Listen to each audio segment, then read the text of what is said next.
Ladies and gentlemen, today we gather to remember one of the darkest chapters in human history, the Rwandan Genocide of 1994.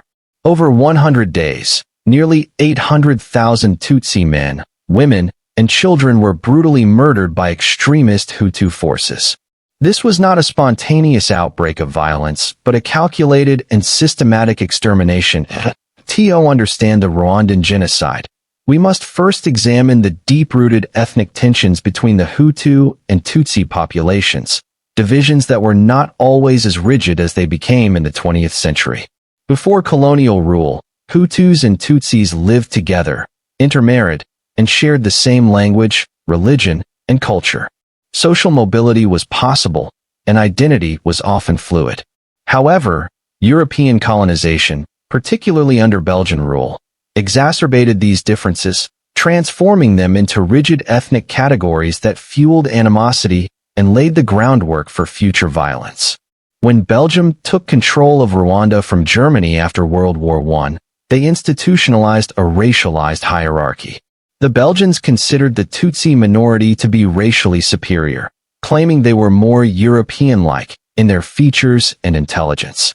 As a result, they granted Tutsis privileged positions in government, education, and business, while the Hutu majority, making up about 85% of the population, was subjected to forced labor and systematic exclusion from power. The Belgians even introduced identity cards in 1935, labeling each Rwandan as either Hutu, Tutsi, or TWA. This bureaucratic classification, which was previously unnecessary in Rwandan society, created a rigid distinction between the groups, fostering resentment among the Hutu population.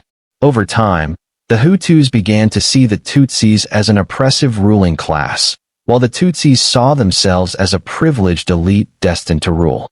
As independence movements spread across Africa in the mid-20th century, Belgium shifted its support from the Tutsis to the Hutus, who were the majority and increasingly demanded political power. In 1959, a violent revolution erupted, leading to the mass killing of Tutsis and forcing hundreds of thousands to flee to neighboring countries like Uganda and Burundi. By the time Rwanda gained independence in 1962, the power balance had completely reversed. Hutus now controlled the government and began a systematic campaign of discrimination against the remaining Tutsi population. Throughout the following decades, cycles of violence persisted. Tutsi refugees in Uganda formed the Rwandan Patriotic Front, RPF, a rebel group seeking to reclaim their homeland. In response, the Hutu-led government under President Juvenal Habyarimana engaged in anti-Tutsi propaganda, portraying Tutsis as traitors and foreign invaders. The media, especially the infamous radio-television Libra de Mille Collines, RTLM, spread dehumanizing rhetoric, calling Tutsis cockroaches and warning Hutus of an impending Tutsi uprising. This relentless campaign of fear and hatred gradually desensitized the Hutu population, making them more susceptible to calls for mass violence when the time came. By the early 1990s, Rwanda was a nation on the brink. The government was heavily militarized, extremist Hutu leaders were preparing death lists, and paramilitary groups like the Interahamwe were being trained for large-scale massacres. The peace agreements between the Rwandan government and the RPF in 1993, which sought to bring an end to hostilities, were viewed by Hutu extremists as a betrayal. They believed that complete extermination of the Tutsi population was the only way to secure Hutu dominance permanently. Thus, when President Habyarimana's plane was shot down on April 6, 1994, it was the spark that ignited a genocide decades in the making. Within hours, government forces and militias launched a coordinated extermination campaign, justifying their actions as a defense against a so-called Tutsi threat, a tragic and devastating result of a history marred by colonial manipulation, social engineering, and political exploitation. The genocide that unfolded in Rwanda did not happen spontaneously. It was a meticulously planned and executed campaign of extermination, waiting for a final spark to set it in motion. That spark came on the evening of April 6, 1994, when a plane carrying Rwandan President Juvenal Habyarimana and Burundian President Cyprien Ntaryamira was shot down as it approached Kigali International Airport. The crash killed everyone on board, and within hours, Rwanda descended into chaos. For years, ethnic tensions in Rwanda had been escalating. The country was already at a breaking point, with the government deeply divided between moderates who sought peace and Hutu extremists who wanted total domination. President Habyarimana, a Hutu, had been under increasing pressure to share power with the Tutsi-led Rwandan Patriotic Front, RPF, as part of the 1993 Arusha Accords, a peace agreement brokered by the United Nations. However, many Hutu extremists viewed this agreement as a betrayal, believing that Habyarimana was giving away too much to the Tutsis. His assassination provided the perfect justification for these extremists to launch their long-planned genocide. Within minutes of the crash, government officials and military leaders, who were part of the extremist Hutu faction known as the Akazu, convened emergency meetings. Their response was not an investigation into who was responsible for the attack, but a full-scale extermination plan targeting all Tutsis and moderate Hutus who opposed their rule. The killing began that very night. The Presidential Guard and Hutu militias, particularly the Interahamwe and Impuzamugambi, set up roadblocks across Kigali, armed with lists of Tutsi families. These lists had been compiled well in advance, demonstrating that the genocide was not a reactionary act of rage, but a carefully orchestrated operation. Soldiers and militias dragged Tutsis from their homes, executing them on the spot. Moderate Hutus, those who opposed the extremist government or supported peace with the Tutsis, were also marked for death. The violence spread rapidly. Within 24 hours, prominent political leaders, including Prime Minister Agath Uwilingiyimana, were assassinated. Agath, one of the few moderate Hutu leaders advocating for peace, was brutally murdered along with 10 Belgian UN peacekeepers assigned to protect her. The killing of these peacekeepers led to Belgium withdrawing its forces, further crippling international intervention efforts and leaving Rwandans defenseless against the slaughter. Meanwhile, propaganda played a crucial role in escalating the violence. Radio Television Libre de Mille Collines, RTLM, a government-backed radio station, began broadcasting hate-filled messages, calling on Hutus to take up arms against the Tutsis. The radio referred to Tutsis as cockroaches and urged citizens to eliminate them before they could take power. These messages dehumanized the victims, making mass murder seem not only justifiable but necessary for survival. The Rwandan military distributed weapons, including thousands of machetes, to civilian militias. Government officials encouraged ordinary Hutu citizens to kill their Tutsi neighbors, framing it as their patriotic duty. In some cases, husbands were forced to kill their Tutsi wives, and children were made to kill their Tutsi classmates. The propaganda and intimidation were so effective that entire communities participated in the mass killings. The speed at which the genocide unfolded was unprecedented. Within just a few days, tens of thousands of people had already been massacred.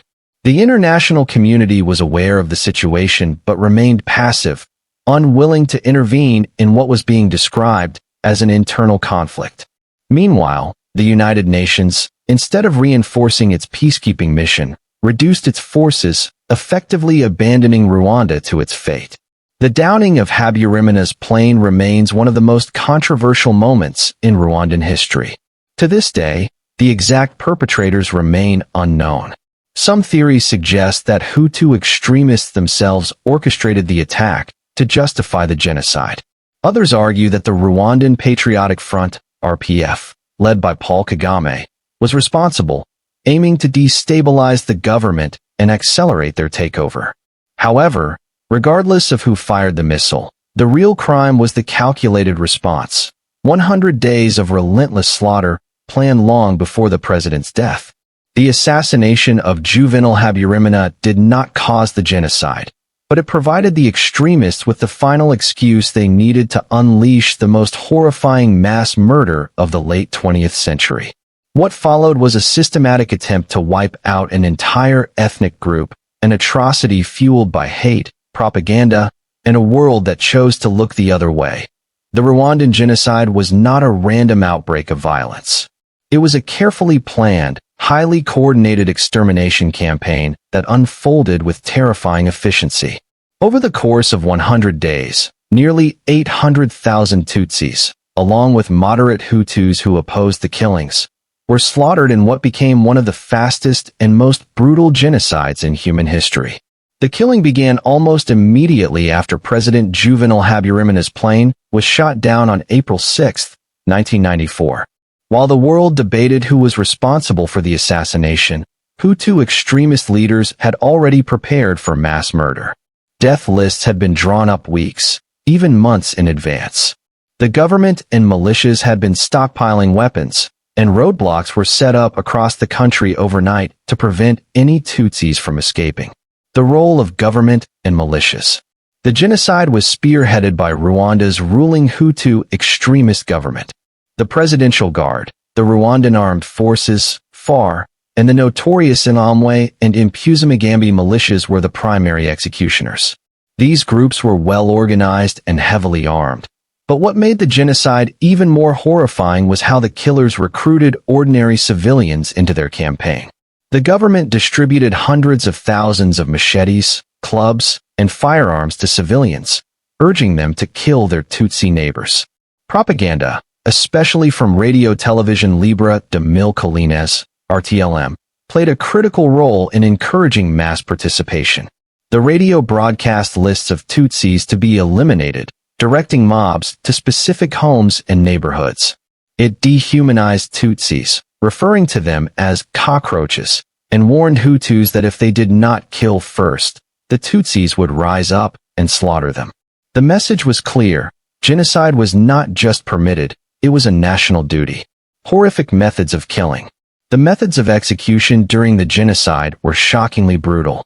Unlike the industrialized killings of the Holocaust, the Rwandan genocide relied heavily on machetes, clubs, and crude weapons, leading to an especially gruesome and personal form of violence.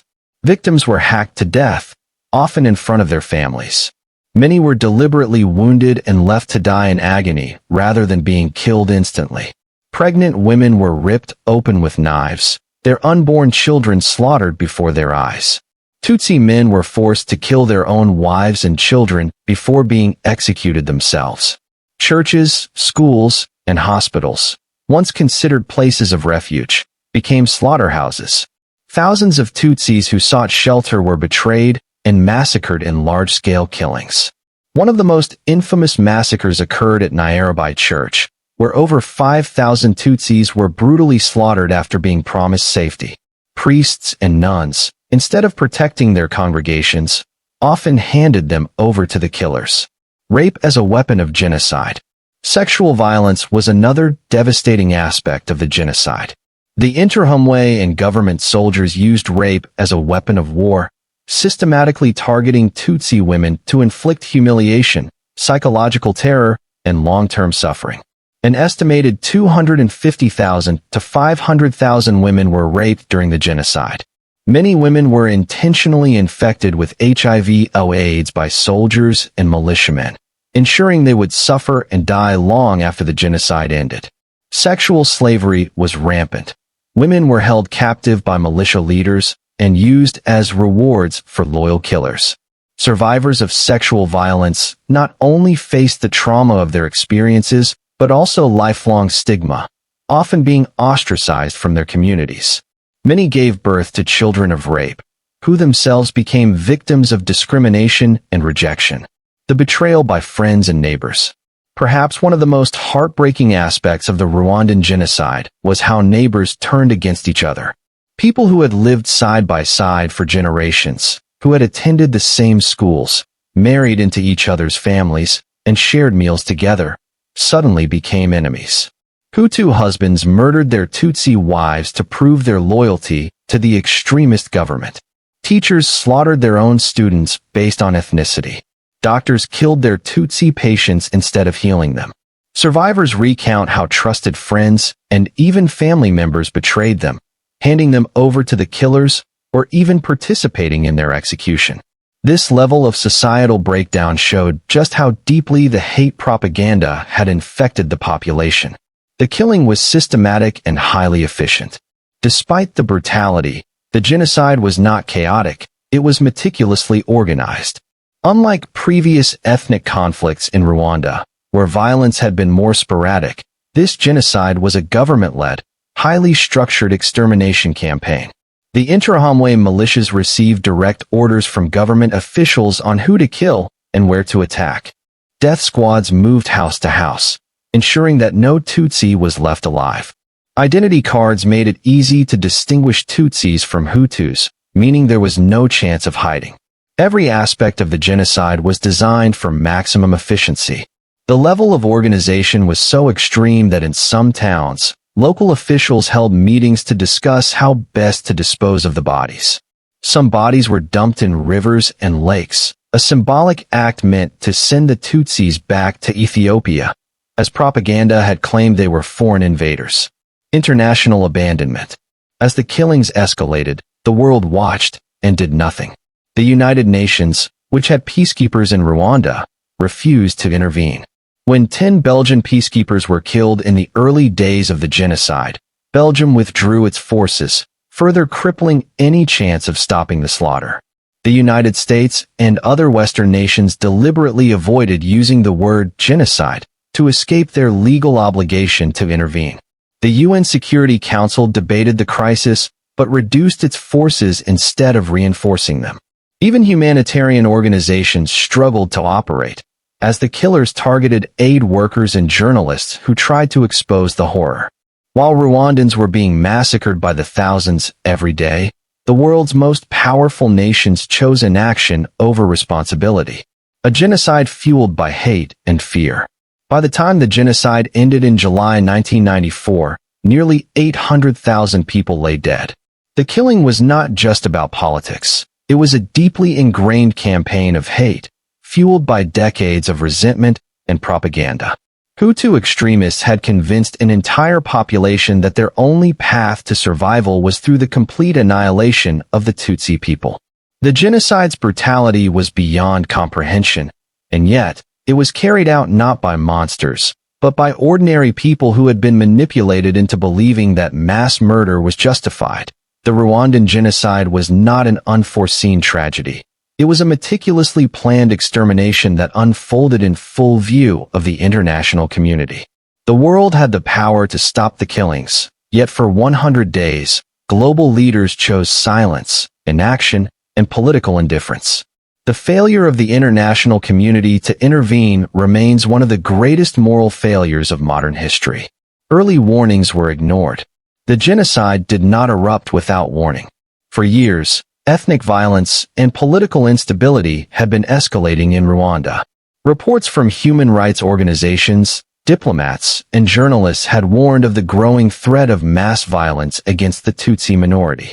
One of the most critical warnings came in January 1994, when Canadian General Romeo Dallaire, the commander of the United Nations Assistance Mission for Rwanda, UNAMIR, sent a now infamous genocide fax to the UN headquarters. In this message, Dallaire reported that a high-ranking informant within the Rwandan government had revealed plans for the arming of extremist Hutu militias, Interahamwe, with the intent to massacre Tutsis. The existence of lists of Tutsi civilians who were to be targeted and killed. A planned mass extermination campaign disguised as political instability. Dallaire requested permission to seize the stockpiled weapons and take preventive action, but the UN denied his request, instructing him to remain neutral. This refusal to act was the first of many tragic failures that enabled the genocide. The United Nations' failure to protect Rwanda. The United Nations Security Council, led by powerful nations such as the United States, the United Kingdom, and France, failed to recognize the genocide as it was happening. Even when the killings escalated in early April 1994, the UN refused to expand its peacekeeping mission. Instead, the opposite happened. After 10 Belgian peacekeepers were murdered, Belgium withdrew all of its forces from UNAMIR, weakening the already small peacekeeping contingent. The UN, instead of reinforcing its troops, reduced the number of peacekeepers from 2,500 to just 270 soldiers, leaving Rwanda virtually defenseless. As thousands of Tutsis were being slaughtered daily, the UN debated whether the crisis should be classified as a genocide, knowing that acknowledging it as such would require international intervention. Even after undeniable proof emerged that genocide was occurring, the UN's response was slow and ineffective. Bureaucratic red tape, political disagreements, and a lack of willpower rendered the organization powerless at a time when swift action could have saved hundreds of thousands of lives. The United States and the politics of inaction. The United States, one of the most influential nations in the UN, played a significant role in preventing intervention. Still haunted by its disastrous military involvement in Somalia in 1993, where American troops were killed in the infamous Black Hawk Down incident, the U.S. government was reluctant to engage in another African conflict. American officials deliberately avoided using the word genocide in official statements, knowing that under the Genocide Convention of 1948, recognizing the event as a genocide would have legally required them to intervene. The Clinton administration blocked UN reinforcements, arguing that the U.S. had no strategic interests in Rwanda. American intelligence reports acknowledged the scale of the killings as early as April, yet Washington insisted it was an internal conflict rather than an organized extermination. It was only after the genocide had ended that President Bill Clinton publicly admitted that the U.S. had failed Rwanda, calling it one of his administration's biggest regrets. However, this acknowledgement came too late for the hundreds of thousands of Rwandans who had perished. France's complicity and controversial actions. France, which had strong political ties with the Hutu-led Rwandan government, played a controversial role in the genocide. Even before the killings began, France had provided military support, weapons, and training to the Rwandan army, despite knowing that ethnic tensions were at a boiling point. During the genocide, France continued to support the Hutu government, ignoring the mass killings. In June 1994, France launched Operation Turquoise, a so-called humanitarian mission to establish a safe zone in southwestern Rwanda. However, this zone became a haven for Hutu genocidaires, allowing many of them to escape into neighboring Zaire, now the Democratic Republic of the Congo, and avoid justice. France's involvement has led to accusations that it aided and abetted the killers rather than stopping the genocide. In 2021, an official report concluded that France had enabled the Rwandan government's extremist policies but stopped short of calling it direct complicity in genocide. Media and the lack of global awareness. One of the most devastating aspects of the international failure was the lack of media coverage during the early days of the genocide.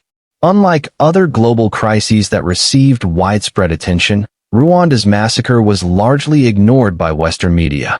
Major news outlets focused more on South Africa's first democratic elections in April 1994 than on Rwanda's unfolding genocide. When reports of mass killings did emerge, they were often described as tribal violence rather than genocide, downplaying the organized nature of the slaughter. Many journalists and international organizations struggled to gain access to Rwanda due to the chaotic situation, limiting first-hand reporting. By the time the global media began covering the genocide in depth, it was already too late. The world watched in horror at images of mass graves, severed bodies, and crying children, but the killing had largely run its course. The refugee crisis and the spread of violence. Even after the genocide ended in July 1994, the international community continued to mishandle the crisis.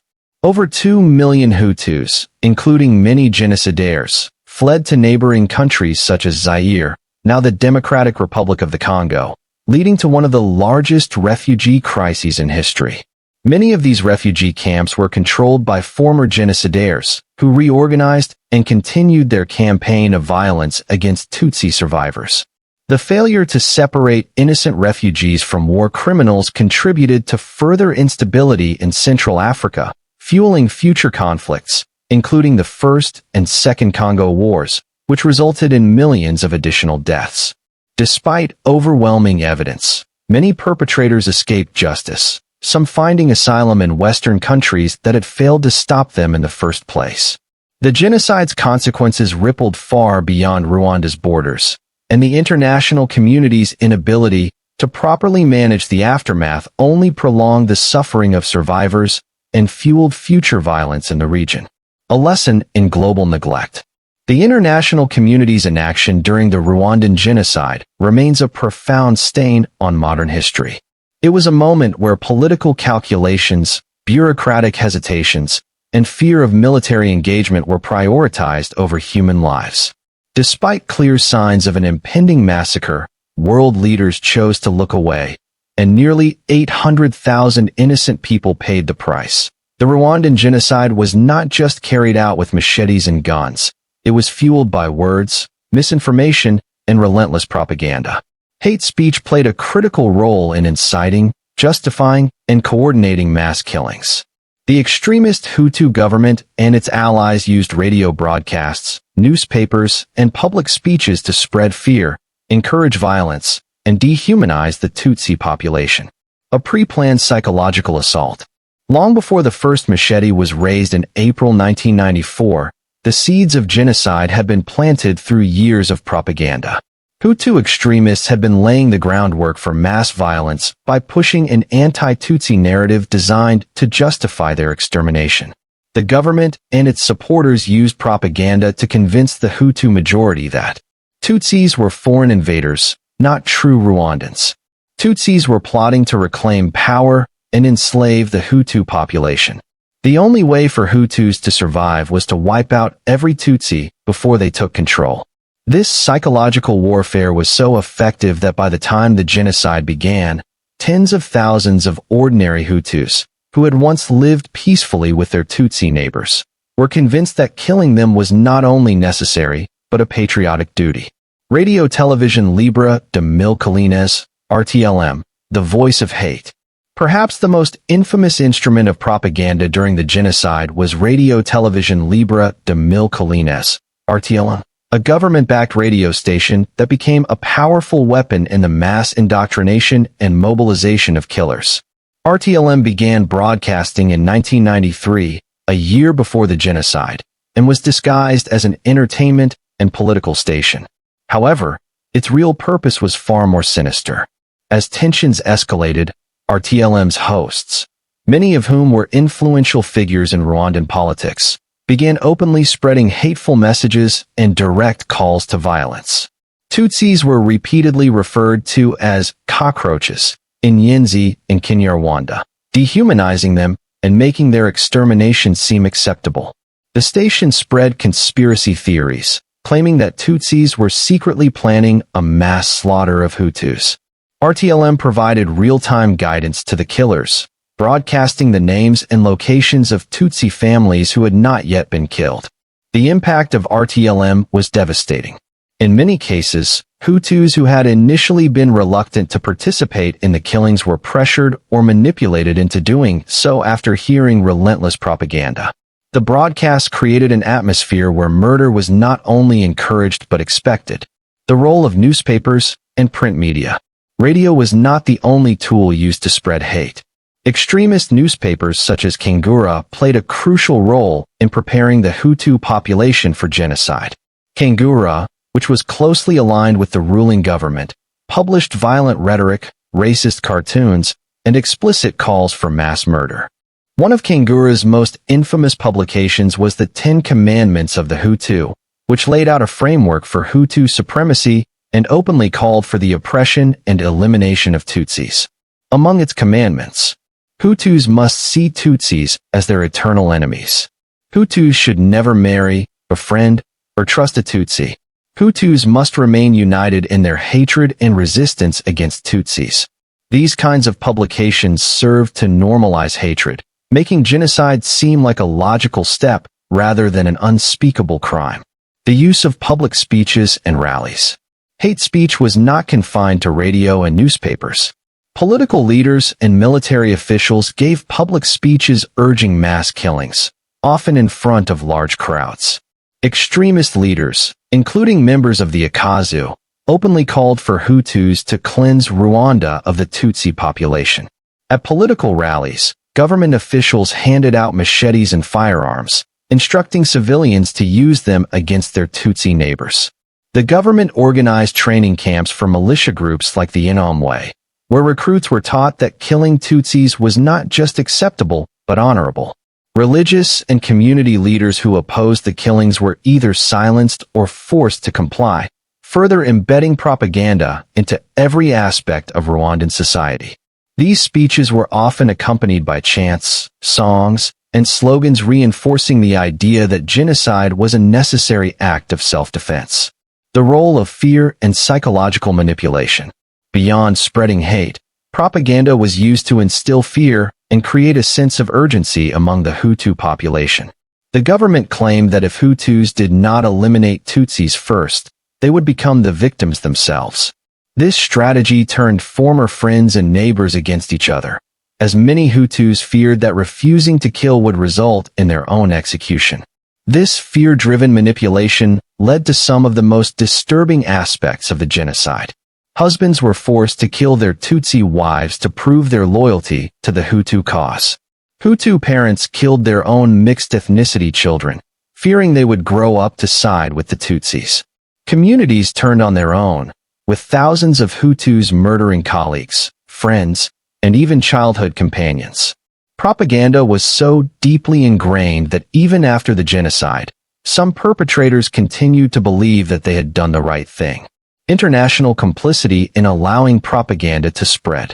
Despite the clear role of propaganda in fueling the genocide, the international community failed to take action against it. Unlike in Nazi Germany, where Allied forces actively worked to shut down hate propaganda, the world largely ignored Rwanda's growing media of hate. No efforts were made to block RTLM's broadcasts, even though radio jamming technology existed. The UN and Western governments dismissed the warnings of journalists and human rights activists who had documented the rise of anti-Tutsi propaganda. Some foreign media outlets downplayed the significance of the hate speech, describing it as ethnic tensions rather than a clear incitement to genocide. By the time international forces arrived in Rwanda, the damage had already been done. Propaganda had successfully brainwashed an entire population, leading to one of the most horrifying massacres in human history. The lasting impact of propaganda in Rwanda. Even after the genocide officially ended, the effects of propaganda did not disappear overnight. Many Hutus who had participated in the killings still believed they had been defending their country from an existential threat. Some fled to neighboring countries, where they continued to spread extremist ideologies. The Rwandan government, under Paul Kagame and the Rwandan Patriotic Front, RPF, made significant efforts to eradicate hate speech and prevent future violence. RTLM and other extremist media outlets were shut down. Laws were enacted to criminalize genocide denial and ethnic hate speech. Re-education programs were launched to help reintegrate former perpetrators into society. However, the scars of propaganda still linger. Even today, some exiled groups continue to spread false narratives, attempting to rewrite history and shift blame for the genocide. The power of words in genocide. The Rwandan genocide serves as one of history's clearest examples of how words can kill. Hate speech, when systematically used to dehumanize a group, can lay the foundation for mass atrocities.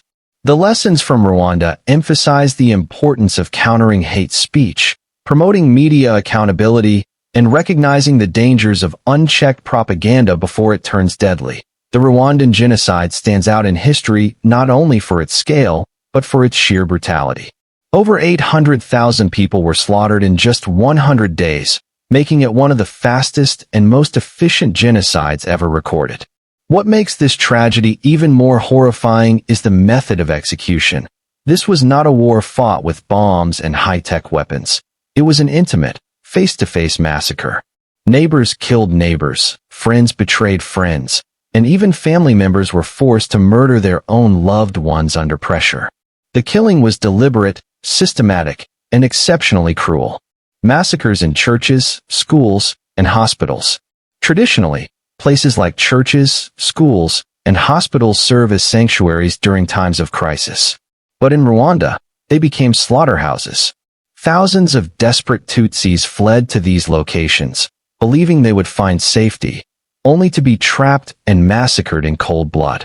In many cases, Hutu priests, teachers, and doctors betrayed their Tutsi congregants, students, and patients, handing them over to the killers or even participating in the murders themselves.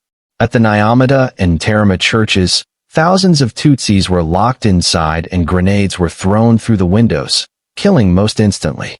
Survivors were then finished off with machetes and clubs.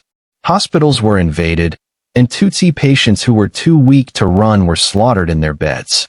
In Murambi Technical School, over 50,000 Tutsis sought shelter, only to be surrounded and methodically executed. Bulldozers were later used to push the corpses into mass graves. These massacres demonstrate that the killings were not random acts of violence. They were planned, coordinated, and designed to eliminate the entire Tutsi population without exception.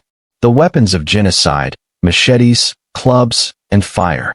One of the most chilling aspects of the genocide was the way it was carried out. Unlike other mass killings in history, which often relied on firearms or gas chambers, the Rwandan genocide was largely perpetrated with crude, brutal weapons. Machetes were the primary tool of murder. The government had imported hundreds of thousands of them in the months leading up to the genocide, distributing them to militia groups and civilians. Victims were often hacked to death, their bodies left in the streets. Clubs, spears, and blunt objects were used to beat people to death, sometimes over long periods of suffering. In many cases, fire was used as a weapon. Hutu extremists set Tutsi homes ablaze, trapping families inside and burning them alive. Some victims were drowned in rivers, their bodies washing up downstream. Hutu extremists justified this by saying they were sending Tutsis back to Ethiopia, referencing the false belief that Tutsis were foreign invaders. The painful, slow, and intimate nature of the killings shows the depth of hatred that had been cultivated. This was not just mass murder. It was a slaughter designed to inflict maximum suffering. The role of the Interahamwe and local participation. The Interahamwe, a Hutu extremist militia group, played a central role in the genocide. These young men were trained in hate and violence long before the killing began. But what made the genocide so terrifying was that ordinary civilians joined in. Farmers, teachers, shopkeepers, and even former friends of the victims participated. Local leaders organized the massacres, directing people to kill their neighbors. Communities turned on their own, with men, women, and even children picking up machetes and hunting Tutsis. Radio broadcasts encouraged participation, calling on Hutus to do their work and cleanse Rwanda. Many Hutus participated not just out of hatred, but also because they were pressured, threatened, or incentivized. Some killed out of fear that they themselves would be executed if they refused. Others were offered money, land, or looted property as a reward for killing Tutsis. Sexual violence as a weapon of war. Rape was used as a strategic tool of genocide. An estimated 250,000 to 500,000 women were raped during the 100-day period. Many were subjected to unimaginable cruelty, including gang rape, mutilation, and forced incest. The government specifically ordered the use of sexual violence as a means of destroying the Tutsi people. HIV-positive Hutu men were deliberately sent to rape women, ensuring they would die slowly from the disease. Pregnant women, elderly women, and even young girls as young as 6 years old were raped and brutalized. Survivors were left with lifelong trauma, many abandoned by their own communities due to the stigma of sexual violence. This horrifying aspect of the genocide left a deep wound on Rwanda's social fabric, as many women were left widowed, infected, or forced to raise children born of rape. Forced participation, the collapse of morality. One of the most tragic aspects of the genocide was that many Hutus who did not want to kill were forced to participate. Those who refused were often labeled as traitors and executed alongside Tutsis. Fathers were ordered to kill their own children if they were mixed race or had Tutsi mothers. Friends and neighbors were given ultimatums: kill or be killed. Some people were forced to kill their own family members first to prove their loyalty before being allowed to survive.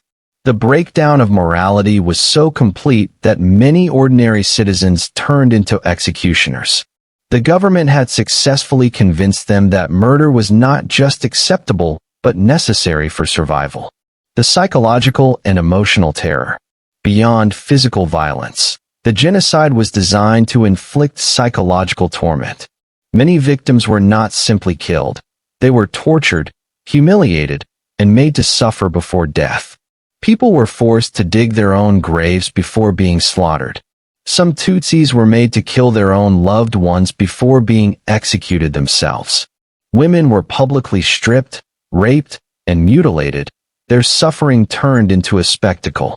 Parents were sometimes forced to watch as their children were murdered, leaving them in unimaginable agony. The psychological scars left by these horrors remain deeply embedded in Rwandan society to this day. Survivors live with haunting memories, while many perpetrators struggle with the weight of their actions. Mass graves and the scale of atrocity. The genocide's brutality is further reflected in the way the dead were treated. Bodies were left in the streets, piled in rivers, or thrown into mass graves. Some bodies were even eaten by wild dogs, as there were too many to bury properly. Many Rwandans today still search for the remains of their loved ones, as countless bodies were never identified or given proper burials. Mass graves continue to be uncovered, serving as a grim reminder of the scale of the slaughter. Memorial sites across Rwanda house thousands of skulls and bones as a testimony to the atrocities committed. The sheer magnitude of the killings and the cruelty with which they were carried out defies comprehension. The Rwandan genocide was not just about extermination. It was about inflicting maximum pain, terror, and humiliation. A nation drenched in blood. For 100 days, Rwanda was transformed into a living nightmare. Every road, every village, and every town became a killing ground. The country's rivers ran red with blood, and the streets were filled with the stench of decaying bodies. The genocide was not only an attempt to erase a people, but to erase their dignity, their humanity, and their very existence.